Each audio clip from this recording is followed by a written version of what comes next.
మా latest videos కోసం మా ఈ తెలుగు న్యూస్ ఛానల్ సబ్స్క్రైబ్ చేసి గంట సింబల్ యాక్టివేట్ చేసుకోండి. వృధా ఖర్చులు తగ్గాలంటే, ధనలాభం కలగాలంటే మంగళవారం రోజు ఈ చిన్న పరిహారం చేయాలని పండితులు చెప్తూ ఉన్నారు. చాలామంది దగ్గర ఎంత సంపాదించినా ధనం నిలవదు. వృధాగా ఖర్చులు పెరిగిపోతాయి. ఆ ఖర్చుల వలన ధనం విషయంలో ఎన్నో రకాలుగా ఇబ్బందులు వస్తూ ఉంటాయి.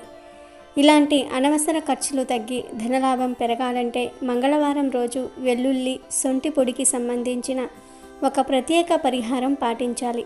మరి ఆ పరిహారం ఏమిటో తెలుసుకునే ముందు ఒక చిన్న నీతి కథను విందాం. పూర్వం ఒక గ్రామంలో జ్ఞానవర్మ అనే ఒక తెలివైన పిల్లవాడు ఉండేవాడు. ఆ జ్ఞానవర్మకు చదువు మీద శ్రద్ధ ఎక్కువ. అతడి తల్లిదండ్రులకు ఆస్తిపాస్తులంటే మక్కువ. తెలివితేటలు ఉంటే ఆస్తిపాస్తులు నిలబెట్టుకోగలడనే ఉద్దేశంతో వీధిబడి చదువయ్యాక అతడిని ఒక గురుకులానికి పంపించారు. అప్పటికి అతడి వయస్సు 12 ఏళ్ళు. జ్ఞానవర్మ ఆ గురుకులంలో చదువు పూర్తి చేశాక ఇంటికి చేరకుండా మరొక ప్రసిద్ధ గురుకులంలో చేరాడు. అంతటితో ఆగక దేశాటన చేసి లోకజ్ఞానం కూడా పొందాడు. ఆ తర్వాత తల్లిదండ్రుల వైపు మనసు లాగగా స్వగ్రామం చేరుకున్నాడు. అప్పటికి అతడికి పెళ్లి వయసు వచ్చింది. తల్లిదండ్రులు అతడికి జ్ఞానాంబ అనే ఒక తెలివైన అమ్మాయితో పెళ్లి చేశారు. జ్ఞానవర్మ తండ్రి చేసే వ్యవసాయ, వ్యాపార పనుల్లో సాయపడసాగాడు. వివాహం జరిగిన కొన్ని రోజుల్లోనే జ్ఞానాంబ భర్తకు ఉన్న అపారమైన తెలివితేటలను గమనించింది. భర్త ప్రతిభ ఇంటికే పరిమితం కావటం ఆమెకు నచ్చలేదు. 10 మందికి ఉపయోగపడాలనుకుంది. ఒకరోజు భర్తతో, మన రాజుగారు పాలనకు సంబంధించిన సలహాదారులను ఎంపిక చేస్తున్నారనే సాటింపు ఇటీవల విన్నారు కదా. మీరు పెద్ద చదువులు చదువుకున్నారు, పైగా చాలా తెలివైన వారు. మీ చదువు, తెలివితేటలు వృధా కారాదు. వ్యాపారంలో, వ్యవసాయంలో వచ్చిన సమస్యలను చిటికలో పరిష్కరిస్తూ ఉన్నారు. మీలాంటి వారు రాజుగారికి సలహాదారులైతే రాజ్యానికి మేలు చేసే వారవుతారు. మీరు రాజుగారు నిర్వహించబోయే పరీక్షకు వెళ్ళండి, తప్పనిసరిగా ఎంపిక అవుతారు అని ప్రోత్సహించింది. ఆమె మాటలు అత్తమామల చెవిన పడ్డాయి. వెంటనే మామగారు కొలువు చేసుకుని బ్రతికే గతి మన కుటుంబానికి లేదు, ఉన్న ఆస్తులు కాపాడుకుంటే చాలు అని కోడలి మాటలను తోసిపుచ్చారు. తండ్రి మాట కాదనలేక జ్ఞానవర్మ చాలా నిరుత్సాహపడ్డాడు. కోడలు ఇక వాదించలేదు. అప్పటి నుంచి ఆమె అత్తమామలను ఎలా ఒప్పించాలా అని ఆలోచనలో పడింది. ఒకరోజు సాయంత్రం జ్ఞానాంబ రాత్రి వెలుగు కోసం దీపాలను సిద్ధం చేసింది. చీకటి పడగానే ఇంట్లో ఎత్తైన దిమ్మల మీద దీపాలను వెలిగించింది. తరువాత ఇంటి బయట ఓ దీపాన్ని ఒక గుంతలో పెట్టి వెలిగించింది. ఇంటి బయట చీకటి చూసి మామగారు బయట దీపం పెట్టలేదా అని కేక వేశారు. కోడలు దీపం పెట్టానని సమాధానమిచ్చింది. కోపంతో మామగారు ఇంటి బయటకు వస్తూ ఎక్కడని అడిగారు. కోడలు అదిగోండి అక్కడ అని గుంతలో ఉన్న దీపాన్ని చూపించింది. అంతే, మామగారి కోపం కట్టలు తెంచుకుంది. నీ తెలివి ఏడ్చినట్లు ఉంది. దీపాన్ని ఎత్తులో ఉంచుతావా, గుంతలో ఉంచుతావా? గుంతలోని వెలుగు ఆ గుంత దాటదు. బయట చీకటి లేకుండా చేయలేదు. ఆ మాత్రం తెలియదా నీకు అని అడిగాడు. అప్పుడు కోడలు ప్రశాంతంగా, నాకేమీ కాలేదు. మీ అబ్బాయి తెలివితేటలు గుంతలో ఉంచిన దీపం వెలుగులాగా వ్యాపించకుండా ఉన్నాయని మీకు అర్థమయ్యేలాగా చెప్పడానికే ఈ పని చేశాను అంది. మామగారు తన తప్పును తెలుసుకున్నాడు. కొడుకును పరీక్షకు వెళ్ళమని ప్రోత్సహించాడు. రాజుగారు నిర్వహించిన పరీక్షల్లో జ్ఞానవర్మ విజయం సాధించి ముఖ్య సలహాదారుడి పదవిని పొందాడు.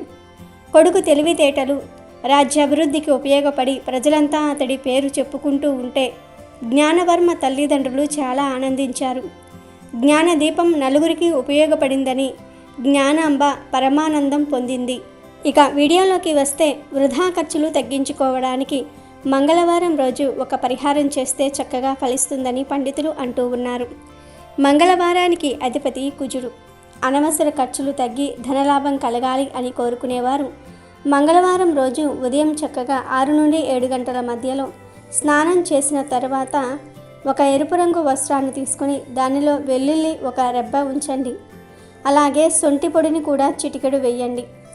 ఏమీ లేదు, స్నానం చేశాక ఒక ఎరుపు రంగు వస్త్రంలో ఒక వెల్లుల్లి రబ్బ, చిటికెడు శొంఠి పొడి వేసి ఈ వస్త్రాన్ని చిన్న మూటలాగా కట్టి ఈ మూటను చేతిలో పట్టుకుని పూజ గదిలోనికి వెళ్ళి నాకు ఉన్న ధనపరమైన సమస్యలన్నీ కూడా తొలగిపోవాలని ప్రార్థించండి. ఆదాయం పెరగాలని ప్రార్థించండి. ఆ తర్వాత ఈ మూటను పూజ గదిలో పెట్టి ధూపం చూపించి 1 గంట తర్వాత తీసి మీ ఇంటి మెయిన్ డోర్ దగ్గర పైభాగంలో ఒక పక్కగా పెట్టండి.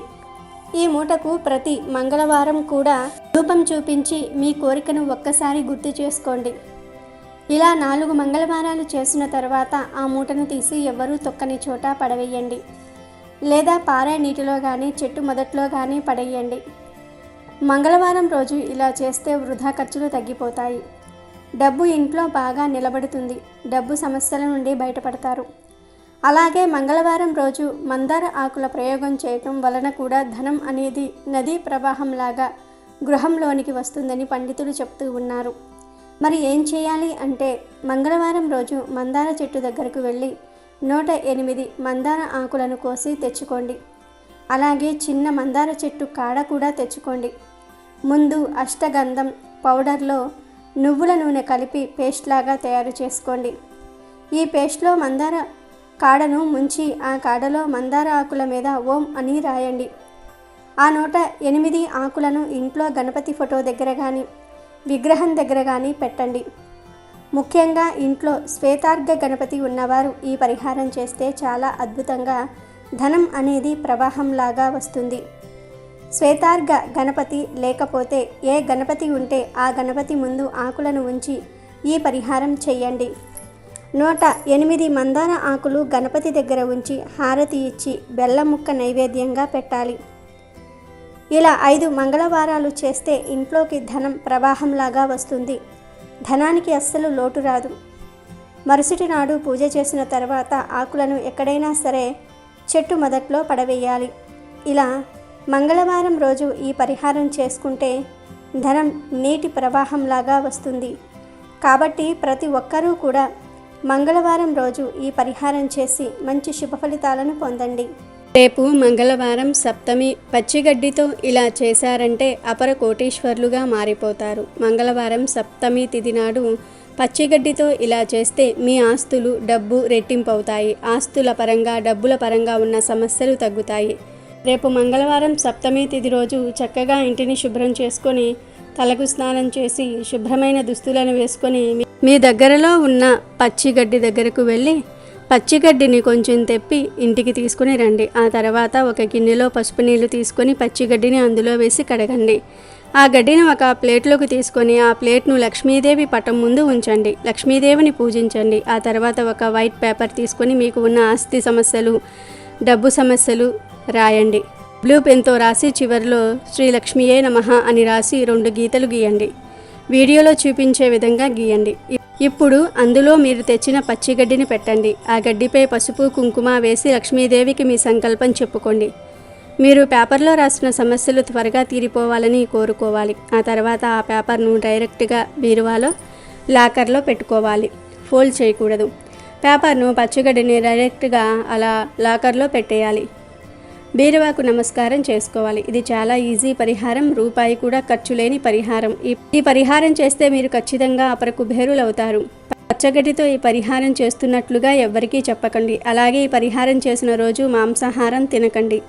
మంగళవారము సప్తమి రోజు బీరువాలో ఇలా పచ్చిగడ్డిని పెట్టడం వల్ల మీ వద్ద ఉన్న సంపాదన, ఆస్తులు రెట్టింపు అవుతాయి. ఆ గడ్డి ఎండిపోయే వరకు బీరువాలోనే ఉంచండి. గడ్డి ఎండిపోయిన తర్వాత మీ సమస్యలు రాసిన పేపర్ను, ఆ గడ్డిని బయటకు తీసి ఫోల్డ్ చేసి పారే నీటిలో పడవేయండి. లేదా ఎవరూ నడవని ప్రదేశంలో మొక్కలు ఉంటే ఆ మొక్కల దగ్గర వేయండి. ఈ పరిహారం ప్రతి మంగళవారము సప్తమి తిథి కలిసి వచ్చిన రోజు చేస్తే ఇక మీకు తిరుగుండదు. మరి ప్రతి ఒక్కరూ కూడా రేపు మంగళవారము సప్తమి తిథి నాడు ఈ పరిహారాన్ని చేసి కోటీశ్వర్లుగా మారిపోండి. మంగళవారం కుజునికి సంకేతం. కుజుడు దరిద్రపుత్రుడు. కుజగ్రహం భూమి పరిమాణం కన్నా దాదాపు సగం చిన్నదిగా ఉంటుంది. భూమిపై నివసించే వారికి కుజగ్రహ ప్రభావం ఎక్కువగా ఉంటుంది. కుజుడు కలహాలకు, ప్రమాదాలకు నష్టాలకు కారకుడు కనుక కుజగ్రహ ప్రభావం ఉంటే మంగళవారం నాడు శుభకార్యాలను తలపెట్టరు. వీటితో పాటు మరికొన్ని పనులు కూడా చేయకూడదు. మరి అవేమిటి అనేది ఈ వీడియోలో తెలుసుకుందాం. మంగళవారం అనేది వారంలో 3వ రోజు. ఇది సోమవారానికి బుధవారానికి మధ్యలో ఉంటుంది. దీనినే జయవారం అని కూడా పిలుస్తూ ఉంటారు. ఈ వారం దుర్గాదేవికి హనుమంతుడికి అంకితం చేసిన ప్రీతిపాత్రమైన రోజు. మంగళవారం రోజు చాలామంది భక్తులు హనుమంతుని ఆలయాలను దర్శించి ప్రత్యేక పూజలు చేస్తారు. మంగళవారం కుజ అంటే అంగారక గ్రహానికి సంబంధించినది. ముఖ్యంగా మంగళవారం వీరాంజనేయుని ఆరాధిస్తే ఆయన కష్టాల నుండి రక్షిస్తాడు. మంగళవారం ప్రత్యేక పూజలు చేస్తే భౌతిక సమస్యల నుండి విముక్తి లభిస్తుంది. లేకపోతే అంగారకుడి చెడు దృష్టి మీ మీద పడుతుంది. ఫలితంగా ఆర్థిక సమస్యలు ఎక్కువైపోతూ ఉంటాయి. ఇంట్లో ప్రశాంతత తగ్గి చికాకులు ఎక్కువవుతూ ఉంటాయి. మంగళవారం రోజు కొన్ని పనులను చేయకూడదు. మంగళవారం అప్పులు తీసుకోకండి. శాస్త్రం ప్రకారం మంగళవారం తీసుకున్న రుణాలు అప్పులు తిరిగి చెల్లించడం కష్టమవుతుంది. మంగళవారం పొరపాటున కూడా అప్పులు చేయవద్దు. మంగళవారం రోజున నూతన బట్టలను అంటే కొత్త బట్టలను కొనుగోలు చేయవద్దు. అలాగే కొత్త బట్టలు మంగళవారం ధరించకూడదు కూడా. ఎందుకంటే ఈరోజు కొత్త బట్టలు ధరించటం వలన అవి ఇతర కారణాల చేత చిరిగిపోతాయి అనే నమ్మకం ఉంది. ఈరోజు ధరించిన నూతన వస్త్రాలు ఎక్కువ రోజులు మన్నవు. హిందూ సాంప్రదాయం ప్రకారం శుక్రవారం రోజు నూతన వస్త్రాలను కొనుగోలు చేయటం ధరించటం పవిత్రంగా భావిస్తూ ఉంటారు. మంగళవారం ముఖ్యంగా మసాజ్ మాలిష్ లాంటివి అస్సలు చేయవద్దు. ఎందుకంటే దీని వలన ఆరోగ్యంపై ప్రభావం పడుతుంది.